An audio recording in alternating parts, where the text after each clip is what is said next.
നമസ്കാരം. News globe ടിവിയിലേക്ക് എല്ലാ പ്രേക്ഷകർക്കും സ്വാഗതം. ഇന്ന് ഹണി റോസ് ഫേസ്ബുക്കിൽ ഒരു പോസ്റ്റ് ഇട്ടിരുന്നു. ആ പോസ്റ്റ് വായിച്ചാൽ അറിയാം, വളരെ വിഷമകരമായ ഒരു സാഹചര്യത്തിലാണ് ഹണി റോസ് ആ പോസ്റ്റ് ഇടുന്നതെന്നുള്ളത്. ഈ പോസ്റ്റ് ഇപ്പോഴായിരുന്നില്ല ശരിക്കും ഹണി റോസ് ഇടേണ്ടിയിരുന്നത്, കുറച്ച് നേരത്തെ തന്നെ ഇടേണ്ടതായിരുന്നു. അല്ലെങ്കിൽ ഇങ്ങനെയുള്ള ദ്വയാർത്ഥ പ്രയോഗ സാൻമാർഗിക അല്ലെങ്കിൽ അസാൻമാർഗിക പ്രവർത്തികൾ ചെയ്യുന്ന ഈ മാന്യന്മാരെയൊക്കെ നേരത്തെ തന്നെ ഹണി തുറന്നു കാട്ടേണ്ടതായിരുന്നു. എനിക്കും പലപ്പോഴും മനസ്സിൽ തോന്നിയിട്ടുണ്ട്, ഈ ബോച്ചെ എന്ന് പറയുന്ന ആൾ, ഇയാൾ സ്വന്തം പബ്ലിസിറ്റിക്ക് വേണ്ടി, സ്വന്തം പ്രസ്ഥാനങ്ങളുടെ പബ്ലിസിറ്റിക്ക് വേണ്ടി ഒരു വലിയ വാനരപ്പടയെ തന്നെ കൂടെ കൂട്ടിയിട്ടുണ്ട്. അതയാൾ തുറന്നു പറയുന്നുമുണ്ട്. ഇവർ ചെയ്യുന്നത്, ഇയാൾ എവിടെ ചെന്നാലും, ഒരു പാവപ്പെട്ടവന്റെ കടയിൽ കയറി ഒരു പഴംപൊരി എടുത്താൽ പോലും അതിൽ പോലും ദ്വയാർത്ഥം വെച്ച് സംസാരിക്കുന്നു. ഹണി റോസ് സ്റ്റേജിലേക്ക് കയറി വന്നപ്പോ സ്റ്റേജിൽ ദ്വയാർത്ഥ പ്രയോഗങ്ങളുടെ പെരുമഴയാണ്. അത് കേട്ട് ഇളിക്കാൻ കുറെ ആളുകളും, സോഷ്യൽ മീഡിയയിൽ ഇത് പോകുമ്പോൾ ഇയാളുടെ കൂടെയുള്ള സോഷ്യൽ മീഡിയ ടീം ഒരു വലിയ ഗ്രൂപ്പിനെ കൊണ്ടാണ് നടക്കുന്നത്. അത് ഇടുന്നതിന് മുഴുവൻ കമന്റ് ചെയ്യാനും അതേപോലെ തന്നെ സ്ത്രീവിരുദ്ധ പരാമർശങ്ങളൊക്കെ നടത്താനും കുറെ ഊളകളും.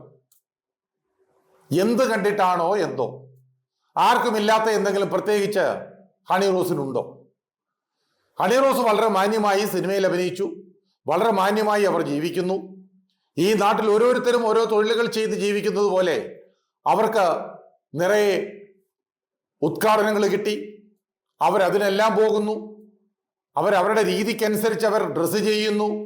അതിനാർക്കാണ് ഇത്ര കഷ്ടമാർക്കാണ്, ഇത്രയധികം ബുദ്ധിമുട്ടുള്ളത് ആർക്കാണ്? അതിനെ വെച്ച് മുതലെടുക്കാൻ ഈ ബോബി ചെമ്മണ്ണൂരിനെ പോലെയുള്ള ചില വായ്നോക്കികൾ എന്ന് തന്നെ പറയേണ്ടി വരും ചിലപ്പോ. കാരണം ബോബി ചെമ്മണ്ണൂർ 5 പൈസ ചെലവില്ലാതെ ഈ ദ്വയാർത്ഥ പ്രയോഗങ്ങൾ കൊണ്ട് മാത്രം ഒരു സോഷ്യൽ മീഡിയ ഗ്രൂപ്പിനെ ഉണ്ടാക്കിയെടുത്ത് അതുവഴി മാർക്കറ്റിംഗ് നടത്തുന്ന തന്ത്രമാണ് ബോബി ചെമ്മണ്ണൂരിന്റെ കയ്യിലുള്ളത്. അതെവിടെ ചെന്നാലും അങ്ങനെ തന്നെ. മഡോണയെ കൊണ്ടുവന്നപ്പോ മഡോണയോടൊപ്പം കണ്ണൂരിൽ നടന്ന ഫംഗ്ഷനൊക്കെ എല്ലാവർക്കും ഓർമ്മ കാണും. അന്ന് രഞ്ജിനി ഹരിദാസിനോട് പെരുമാറിയതൊക്കെ എല്ലാവർക്കും അറിയാം. അതിനുശേഷം ആണ് ഒരു കോളേജിലുള്ള ഒരു പെൺകുട്ടിയോടൊപ്പം സ്കൂട്ടറിലിരുത്തി പോകുന്ന ഒരു സമയത്ത് അടിക്കുന്ന കമന്റ് കേട്ടാൽ സത്യത്തിൽ ഇയാളുടെ കൂടെയുള്ള ചില ഊളകൾക്കുമല്ലാതെ മറ്റാർക്കും അത് വലിയ പുതുമയായിട്ടും തോന്നിയിട്ടില്ല. അല്ലെങ്കിൽ ഇയാൾ പറയുന്ന തെറികളും ഇയാൾ പറയുന്ന ദ്വയാർത്ഥ പ്രയോഗങ്ങളുമൊന്നും മറ്റാർക്കും അങ്ങ് സുഖിക്കും എന്നൊക്കെയാണ് ബോബി ചെമ്മണ്ണൂർ കരുതുന്നതെങ്കിൽ ബോബി ചെമ്മണ്ണൂരെ അത് തെറ്റാണ്. നിങ്ങളുടെ ധാരണയാണ്, തെറ്റായ ധാരണയാണ്. നിങ്ങൾ തന്നെ പലപ്പോഴും നിങ്ങളെ ന്യായീകരിക്കാൻ ശ്രമിക്കുന്നു. ഇതിനകത്തുള്ള കാര്യങ്ങൾ തന്നെ പറഞ്ഞ് ഹണി റോസ് കേസ് കൊടുത്തു കഴിഞ്ഞപ്പോൾ ആ കേസിനകത്തുള്ള ചില കാര്യങ്ങളൊക്കെ പറഞ്ഞിട്ട് വീണ്ടും താങ്കൾ ഇതിനെ മാറ്റിമറിക്കുന്നതും കണ്ടു. ഞാൻ നടിയെന്നല്ലേ പറഞ്ഞുള്ളൂ, വെടിയെന്നു പറഞ്ഞില്ലല്ലോ. പല സുഹൃത്തുക്കളും എന്നോട് ചോദിച്ചു, ഹണി റോസ് താമസിക്കുന്ന ഹോട്ടലിലല്ലേ താമസിക്കുന്നത്, എത്രയാ എമൗണ്ട് എന്നൊക്കെ ചോദിച്ചു എന്ന താങ്കൾ തന്നെയാണ് ഈ സോഷ്യൽ മീഡിയയിലൂടെ പറയുന്നത്. അല്ല, അതിപ്പോ എന്താ, ഓരോരുത്തര് ഞാൻ നടീനെ പറഞ്ഞോളൂ, വെടിയെന്ന് പറഞ്ഞിട്ടില്ലേ. പക്ഷെ ആൾക്കാര് ഇൻഡയറക്ട്ലി ഞാൻ പറയാത്ത രീതിയിലേക്ക് മാറ്റി വളച്ചൊടുക്കുകയാണ്. അവര് ഒരു സ്ത്രീയാണ്, അവരായിട്ട് എന്താ യാതൊരു പ്രശ്നമില്ല.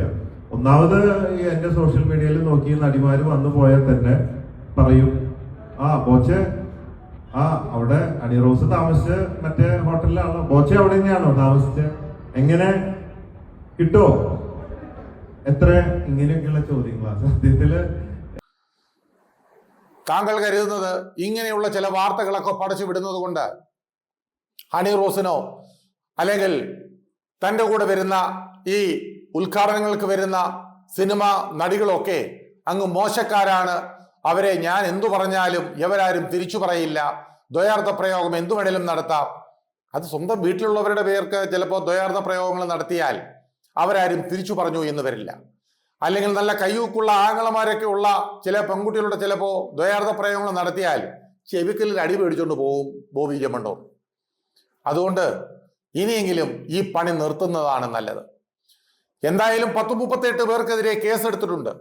തൻ്റെ കൂടെയുള്ള ചില ആളുകൾ ഇതേപോലെയുള്ള വളിപ്പുകളും ഇതേപോലെയുള്ള ദ്വയാർത്ഥ പ്രയോഗങ്ങളും ഒക്കെ കേട്ട് ചിലപ്പോ ഇത് സോഷ്യൽ മീഡിയയിൽ കൊണ്ട് വൈറലാക്കാൻ വേണ്ടി ആദ്യം സ്പോൺസേർഡ് ആക്കും. പിന്നീട് ഇത് ആളുകളിലേക്ക് പടരും.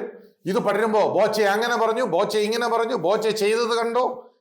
അതിനുശേഷം നിങ്ങളുടെ തന്നെ ആളുകളാണ് സ്റ്റേജിലേക്ക് ഈ നടികളുമൊക്കെ കയറുമ്പോൾ അവര് നാടമുറിക്കുന്ന ഷോട്ടുകളൊന്നും അല്ല നിങ്ങൾക്ക് വേണ്ടത്. നിങ്ങൾക്ക് വേണ്ടത് ചില പ്രത്യേക ഭാഗങ്ങളും ചില പ്രത്യേക ഇടങ്ങളുമൊക്കെയാണ്. ഞാനത് വിശദീകരിച്ച് പറയുന്നില്ല. ഇതുമൊക്കെ എടുത്ത് സോഷ്യൽ മീഡിയയിലൂടെ നിങ്ങൾ ആ പബ്ലിസിറ്റി ഉണ്ടാക്കി സ്വന്തമായി ലാഭം കൊയ്യാൻ ശ്രമിക്കുന്നു.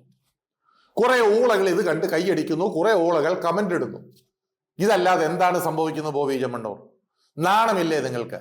കച്ചവടം ചെയ്യുവാണെങ്കിൽ അന്തസ്സായിട്ട് കച്ചവടം ചെയ്യണം. ഹേ, ഒരാളെ ഉദ്ഘാടനത്തിന് വിളിച്ചുകൊണ്ട് വന്നിട്ട് അവരെ അപമാനിച്ചു വിട്ടതിന് ശേഷം വീണ്ടും അവർ ഉദ്ഘാടനങ്ങൾക്ക് വരുന്നില്ല എന്ന് പറയുമ്പോൾ അവരെക്കുറിച്ച് വളരെ മോശമായി സംസാരിക്കുന്നു. അവരെക്കുറിച്ച് സോഷ്യൽ മീഡിയയിൽ ഈ മാതിരി വൃത്തികേടുകൾ പറഞ്ഞു കൂട്ടുന്നതുമല്ല ആണത്തം എന്ന് പറയുന്നതും പബ്ലിസിറ്റി മാർക്കറ്റിംഗ് എന്ന് പറയുന്നതും. മാർക്കറ്റിങ്ങിന് എത്രയോ വഴികളുണ്ട്. താങ്കൾ നെഗറ്റീവ് പറഞ്ഞോളൂ. താങ്കളുടെ ഏറ്റവും അടുത്ത സുഹൃത്തുക്കളെയോ, ഒരു സുഹൃത്തിന്റെ കൂടെ ഇരുന്നതിന് മറ്റൊരു സുഹൃത്ത് പണ്ട് ഫോട്ടോ എടുത്ത് ഫേസ്ബുക്കിൽ ഇട്ടു എന്നൊക്കെ പറഞ്ഞല്ലോ. ഫോട്ടോ ആയിരുന്നില്ല ബോബി ചെമ്മണ്ണൂർ, അത് നല്ല ഒന്നാം തരം വീഡിയോ ആയിരുന്നു. തന്റെ വഞ്ചനക്കിരയായ ഒരു പെൺകുട്ടി ബെഡ്റൂമിൽ ഇരുന്നു കൊണ്ട് അവരെടുത്ത ആ വീഡിയോ ആണ് അന്ന് വൈറലായത്. വേണമെങ്കിൽ അവൻ അയച്ചു തരാം.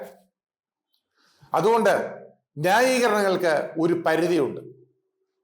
കാണുന്ന തെമ്മാടിത്തരങ്ങളെല്ലാം കാണിച്ചിട്ട് അല്ലെങ്കിൽ പറഞ്ഞിട്ട് അതിനെ ന്യായീകരിക്കാൻ നടക്കുന്നത് മാന്യന്മാർക്ക് ചേർന്നതാണോ എന്ന് ബോബി ചെമ്മണ്ണൂർ ഒന്ന് പരിശോധിക്കേണ്ടിയിരിക്കുന്നു.